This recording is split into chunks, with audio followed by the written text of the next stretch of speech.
Good evening. We know this conversation ended a little while ago, but what details have come out then? What do we know so far?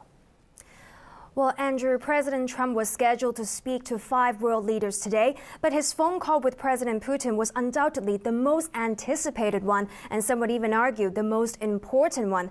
And it's fair to say that the phone call and the 2 leaders, well, they did not disappoint, as they vowed to work closely together and on a personal level to reboot Russian-U.S. ties, which have hit an all-time low under the previous administration.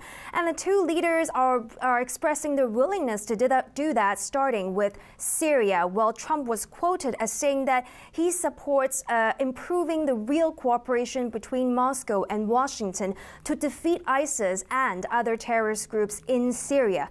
Here's how he put it earlier. If we have a great relationship with Russia and other countries, and if we go after ISIS together, which has to be stopped, that's an evil that has to be stopped, I will consider that a good thing, not a bad thing.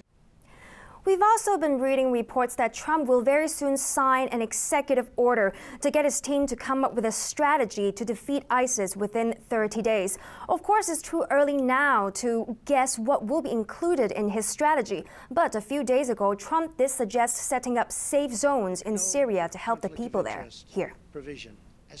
I'll absolutely do safe zones in Syria for the people. I think that Europe has made a tremendous mistake by allowing these millions of people to go into Germany and various other countries. And all you have to do is take a look. It's a disaster what's happening over there.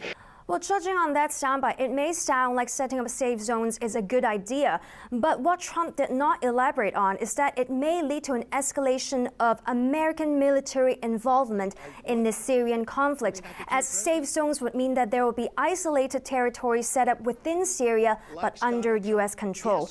Russia has also been vocal against this idea, as it may pave the way towards a U.S. intervention in the war-torn country. Now, so it really will be interesting to see how this cooperation between the U.S. and Russia will pan out. But judging on this phone call, well, it seems like the 2 leaders are quite optimistic about it.